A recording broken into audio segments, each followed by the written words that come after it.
నా పేరు దోమల నాగేంద్ర, ఎనర్జీ వాస్తు ఎక్స్పర్ట్. ఈ వీడియోలో చాలామంది నన్ను వేసే ప్రశ్నకు సమాధానంగా ఈ వీడియో చేస్తున్నానండి. ఫోన్ చేస్తూ అడుగుతూ ఉంటారు, ఏమని, గురువుగారు మా ఇంటికి గబ్బిలం వచ్చింది. సో గబ్బిలం ఎందుకు వచ్చింది చెప్పండి, దానివల్ల చెడు జరుగుతుందని అడుగుతూ ఉంటారు.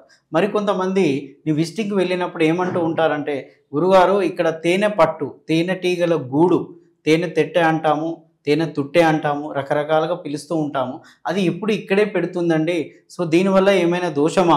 కొంతమంది వాస్తు సిద్ధాంతులు మంచిదంటున్నారు, కొంతమంది పూజారులు ఇటువైపు పడితే చెడు, ఇటువైపు పెడితే మంచిదంటున్నారు. ఇలా ఎందుకు జరుగుతూ ఉంటుంది?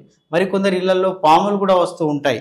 తేనెటీగలు, పాములు, గబ్బిలాలు, మరికొన్ని ఇళ్లలో కంటిన్యూగా పావురాలు వస్తూ ఉంటాయి. మరి పావురాలు రావడానికి కారణము, గబ్బిలాలు రావడానికి కారణము, తేనెటీగలు వచ్చేసి తేనె తెట్టె పెట్టడానికి కారణము ఏంటి అంటే జియోపతిక్ స్ట్రెస్ అండి, భూగర్భ ఒత్తిడి. ఇప్పుడు జనాల్లో క్రమక్రమంగా దీని మీద అవేర్నెస్ వచ్చేసింది.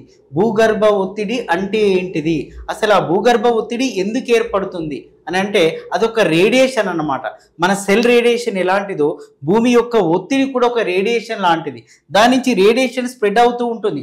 ఆ రేడియేషన్ వల్ల ఏమవుతుంది అంటే మన ఆరా అనేది కట్ అవుతూ ఉంటుంది. మన చుట్టూ ఆరా పవర్ ఉంటుంది, AURA ఆరా అంటామండి, అది కట్ అవుతూ ఉంటుంది. సో దానివల్ల పాజిటివ్ ఎనర్జీ డెవలప్ కాదు, మన ఆరా పవర్ కట్ అవుతుంది. కొన్ని ఇళ్లలో వాస్తు చాలా బ్రహ్మాండంగా ఉంటుంది, ఇల్లంతా వాస్తుకుంది గురువు గారు, సో ఇక్కడ ఎక్కడ లోపం ఉందో చెప్పండి అని పిలుస్తారు. అప్పుడు నేను ఇల్లు నిజంగా మొత్తం వాస్తుకే ఉన్నప్పుడు ఏం చెప్తానంటే భూమిలో ప్రాబ్లం ఉందని చెప్తాను. ఆ భూమి కూడా వాస్తుకు బలమే. కొంతమంది చెప్తూ ఉంటారు చూడండి, సో స్థల బలం బాగుందండి, అతనికి స్థల బలం బాగుంది, బాగా కలిసి వచ్చింది అంటే స్థల బలం అంటే ఇక్కడ భూమియే.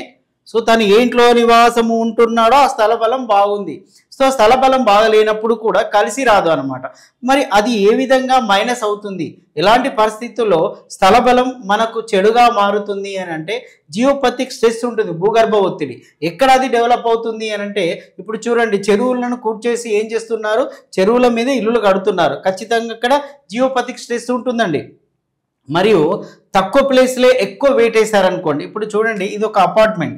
ఈ హైదరాబాద్ కానీ పట్టణాల్లో ఎక్కడైతే అపార్ట్మెంట్స్ ఉంటాయో దీంట్లో జియోపతిక్ స్ట్రెస్ ఎక్కువగా ఉంటుందండి, భూగర్భ ఒత్తిడి ఎక్కువగా ఉంటుంది. చూడండి, తక్కువ వెయిట్లో తక్కువ స్థలంలో ఇంత పెద్ద అపార్ట్మెంట్ కట్టాడు. ఇప్పుడు చూడండి, నేను ఒక 50 కేజీల వెయిట్ మోయగలనేమో, కానీ 100 కేజీలు అంటే నా వల్ల కాదు, నాకు ఆయాసం వస్తూ ఉంటుంది. అదే రేడియేషన్ అండి.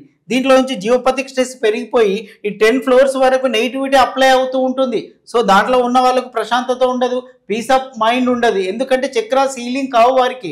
జియోపతిక్ స్ట్రెస్ వల్ల ఒత్తిడికి గురి అవుతూ ఉంటారు, ఎప్పుడు ఒత్తిడికి గురి అవుతూనే ఉంటారు. సో మరి ఒత్తిడిని కట్ చేసే పవర్ దేనికి ఉంటుందో తెలుసా, స్కైకి ఉంటుంది. స్కై నుంచి కూడా కాస్మిక్ ఎనర్జీ పాస్ అవుతూ ఉంటుంది.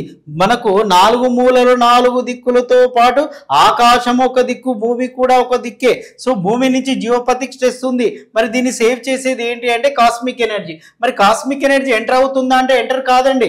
ఎందుకు ఎంటర్ కాదు, మనం స్లాబ్ వేసాం కదా, ఈ స్లాబ్లో నుంచి రాదు. పూర్వకాలంలో మీరు చూడండి, గుడిసెలు ఉండేటివండి, ఇలా గుడిసెలు కానీ గూనెపైకి ఇల్లులు ఉండేటివి. ఆ ఇంట్లో హెల్త్ ప్రాబ్లమ్స్ ఎక్కువ లేవండి, ఎందుకంటే కాస్మిక్ ఎనర్జీ తీసుకునేది.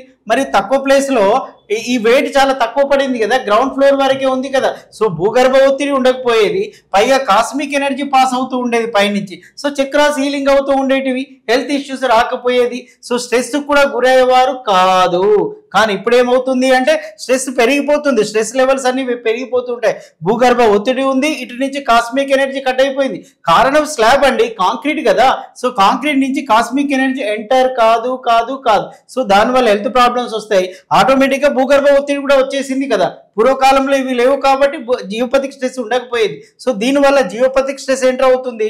సో కాస్మిక్ ఎనర్జీ ఎంటర్ కావడం లేదు కాబట్టి చక్రాస్ హీల్ కాక ఒత్తిడికి గురి అవుతూ ఉంటారు. సో దీన్ని జియోపతిక్ స్ట్రెస్ అంటాం. వాస్తవానికి భూమి యొక్క ఫ్రీక్వెన్సీ ఎంత ఉండాలి అని అంటే 7.83 హెర్ట్జ్ అండి. సో ఇలా ఉంటే ఇది మంచి పౌనపుణ్యం అనమాట భూమి యొక్క ఫ్రీక్వెన్సీ. ఇది ఏమవుతుంది, కాలక్రమేణా డిజార్డర్ అయిపోతుంది. 1500 హెడ్జ్ వరకు కూడా పెరిగిపోతూ ఉంటుంది. ఇది చూడండి, 2000 హెడ్జ్ వరకు కూడా పెరిగిపోతే డిజార్డర్ అయిపోయింది. అది ఎంత మోయాలో అంత దాన్ని మించిపోయింది కాబట్టి నెగిటివిటీ అప్లై అవుతుంది. ఈ అపార్ట్మెంట్ మొత్తానికి నెగిటివిటీ అప్లై అవుతుంది. అందుకే నెగిటివ్ రిజల్ట్స్ వస్తూ ఉంటాయి, పీస్ ఆఫ్ మైండ్ ఉండదు, హెల్త్ ఇష్యూస్ కూడా రావడానికి అవకాశం ఉంటూ ఉంటుంది. సో జియోపతిక్ లైన్స్ ఎలా ట్రావెల్ చేస్తూ ఉంటాయి అంటే మీరు చూడండి, ఈ నార్త్ అనుకోండి, నార్త్ నుంచి ఇటువైపు ట్రావెల్ చేస్తూ ఉంటాయండి, ఇలా ట్రావెల్ చేస్తూ ఉంటాయి. జియోపతిక్ లైన్స్ ఇలా వెళ్తూ ఉంటాయి. మరికొన్ని ఇళ్లలో ఈస్ట్ టు వెస్ట్ కూడా వెళ్తూ ఉంటాయి, ఇలా వెళ్తూ ఉంటాయి.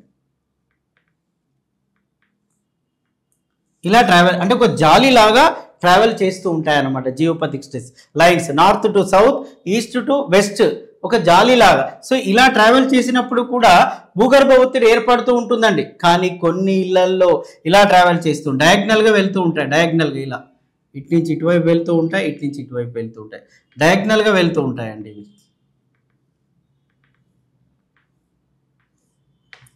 ఇలా డయాగ్నల్గా వెళ్తూ ఉంటాయి. రీసెంట్గా నేను బెంగళూరుకి వెళ్ళానండి. వెళ్ళి ఆ ఇంట్లో చూస్తే ఇవి జియోపతిక్ లైన్స్ డయాగ్నల్గా ఉన్నాయి. ఎప్పుడైతే డయాగ్నల్గా అంటే ఈ విధంగా అండి, ఇలా వచ్చినప్పుడు దీని మీద బెడ్ ఉందనుకోండి, దీనికి క్యాన్సర్ అటాక్ అయ్యే అవకాశం ఉంటుంది. ఇది బాడీలో ఉన్న మన సెల్లో ఉన్న మైటోకాండ్రియాను డిస్టర్బ్ చేస్తుంది, డిఎన్ఏ డిస్టర్బ్ అవుతుంది, మనల్ని ప్రొటెక్ట్ చేసే డిఎన్ఏ డిస్టర్బ్ అవుతుంది. సో దానివల్ల హెల్త్ ఇష్యూస్ స్టార్ట్ అవుతాయి. క్యాన్సర్ కూడా పేషెంట్స్ మన హైదరాబాద్ సిటీలో కానీ మెట్రోపాలిటన్ సిటీలలో క్యాన్సర్ పేషెంట్స్ ఎక్కువగా కావడానికి కారణం జియోపతిక్ స్ట్రెస్ అండి. భూగర్భ ఒత్తిడి అది మన సెల్ డివిజన్ను డిస్టర్బ్ చేస్తుంది, సెల్నే డిస్టర్బ్ చేస్తుంది, ప్రొటెక్ట్ లేయర్నే డిస్టర్బ్ చేస్తుంది. సో దానివల్ల ఏమవుతుంది అని అంటే హెల్త్ ఇష్యూస్ వస్తూ ఉంటాయి. అందుకనే మీరు చూడండి, ఇట్లా ఎక్కడైతే ఉంటుందో డయాగ్నల్గా ఇక్కడ బెడ్, నేను చెప్పేశానండి బెంగళూరుకి వెళ్ళినప్పుడు క్యాన్సర్ ఛాన్స్ ఉంది ఇంట్లో అంటే ఆల్రెడీ క్యాన్సర్ పేషెంట్ ఉన్నా అని చెప్పేశారు. కారణం ఏంటి అంటే ఇలా డయాగ్నల్ రావడం. సరే, ఇంక కొద్దిగా ఏజ్ మీద పడే వాళ్ళలో తొందరగా అటాక్ అయ్యే అవకాశం ఉంటుంది. రీజన్ ఏంటంటే ఇమ్యూనిటీ పవర్ ఉండదు. అందుకనే మీరు మీ ఇంట్లో ఈ యొక్క జియోపతిక్ లైన్స్ ఉన్నాయో లేదో చెక్ చేసుకోండి. సార్ చెక్ చేయాలంటే వాస్తు వారే రావాలా, దీనికి సంబంధించిన ఎక్స్పర్ట్ రావాలా? అవసరం లేదండి. మీ ఇంటికి గబ్బిలాలు వస్తున్నాయా? కన్ఫామ్. తేనెటీగలు వస్తున్నాయి, తెట్టె కానీ తేనె గూడు కానీ పెడుతుంది అంటే దానికి కన్ఫామ్ అన్నమాట. లేదా పావురాలు వస్తున్నాయంటే కన్ఫామ్, పాములు వస్తున్నాయన్నా కన్ఫామ్, పురుగులు ఎక్కువగా వస్తున్నాయన్నా కూడా కన్ఫామ్ అండి. రీజన్ ఏంటి అంటే జియోపతిక్ లైన్స్ వాటికి ఇష్టము, వాటి ఫుడ్ మీ ఇంట్లో ఉంది కాబట్టి పావురాలు వస్తూ ఉంటాయి. మనం సిటీలో చూస్తూ ఉంటాం ఈ జియోపతిక్ స్ట్రెస్ ఎక్కువగా ఉంటుంది. సిటీలో అన్ని అపార్ట్మెంట్సే కదండి, అన్ని అపార్ట్మెంట్స్ కడుతూ ఉంటారు కాబట్టి జియోపతిక్ స్ట్రెస్ ఎక్కువ ఉంటుంది, ప్రతి ఫ్లాట్లో ఉంటుంది అనమాట. సో దానివల్ల స్ట్రెస్, జియోపతిక్ స్ట్రెస్ వల్ల ఈ వ్యక్తికి స్ట్రెస్ పెరుగుతూ ఉంటుంది. దీనివల్లనే కదా సూసైడ్ చేసుకోవడము, మానసికంగా ఇంబ్యాలెన్స్ కావడము, కోపాలు రావడము, ఆవేశం పెరగడము, ఒకరికొకరి మధ్య కమ్యూనికేషన్ కట్ కావడము, వీటన్నిటి కూడా జియోపతిక్ స్ట్రెస్ లెవెల్స్ పెరగడం మూలంగానే ఇవి జరుగుతుంది. ఇది కూడా వాస్తులో ఒక భాగమే. కానీ చాలా మందికి ఈ ఏరియాను చూసుకోరన్నమాట. ఈ జియోపతిక్ స్ట్రెస్ గురించి ఇప్పుడు అవేర్నెస్ వస్తుంది. ఇది కూడా ఒక పార్ట్. మీరు ఏం చేయండి అంటే ఈ జియోపతిక్ లైన్స్ కనుక వస్తే మీ ఇంట్లో జియోపతిక్ స్ట్రెస్ పెరిగినట్టు దాని అర్థము. అందుకనే ఈ అపార్ట్మెంట్ చూసారా, ఇక్కడ కూడా వెయిట్ పెరిగిపోయింది. ఎప్పుడైతే ఇక్కడ వెయిట్ పెరిగిపోయిందో దాని యొక్క ఫ్రీక్వెన్సీ అంటే దీని యొక్క భూమి ఫ్రీక్వెన్సీ డిజార్డర్ అయిపోతూ ఉంటుంది. సో ఇది 7.83 కన్నా ఉంటే అది పాజిటివ్గా ఉన్నట్టు, దాన్ని మించిపోయినప్పుడు ఏమవుతుంది, అది డిజార్డర్ అయిపోయి నెగిటివ్ ఫలితాలను ఇస్తూ ఉంటుంది. ఇది జియోపతిక్ స్ట్రెస్ ఎక్కడెక్కడ ఉంటుంది సార్ అంటే చెరువుల మీద ఇల్లులు కట్టినా, కాలువల మీద కట్టినా, సో నీటి ప్రవాహం ఉన్న చోట కట్టినా ఇది ఎక్కువగా ఉంటుంది. సో భూమిలో ఎక్కువ బోర్లు వేసినప్పుడు కూడా భూమికి బలం తగ్గుతూ ఉంటుంది. చూడండి కొన్ని చోట్ల భూమి బలం అంటూ ఉంటాం, భూమి బలం బాగుంటే అది అతను బాగున్నాడని అంటూ ఉంటాం. భూమి బలం బాగలేదంటే జియోపతిక్ స్ట్రెస్ వల్ల ఇలాంటి లక్షణాలు వస్తూ ఉంటాయి. సో దీని మూలంగానే గబ్బిలాలు వస్తూ ఉంటాయి. సో గబ్బిలం ఇంటికి వచ్చిందని చెప్పి 3 months ఇంటిని వదిలేశారనుకోండి, మరి ఆ నెగిటివిటీ వెళ్ళిపోతుందా? పోదు. ఇది కామన్ అండి. ఈ టవర్స్ లాగా అపార్ట్మెంట్లలో, ఎత్తైన బిల్డింగ్లలో గబ్బిలాలు రావడము సర్వసాధారణము. ఫీవర్ ఎట్లను, జ్వరం ఎలాంటిది, ఇది కూడా అలాంటిది.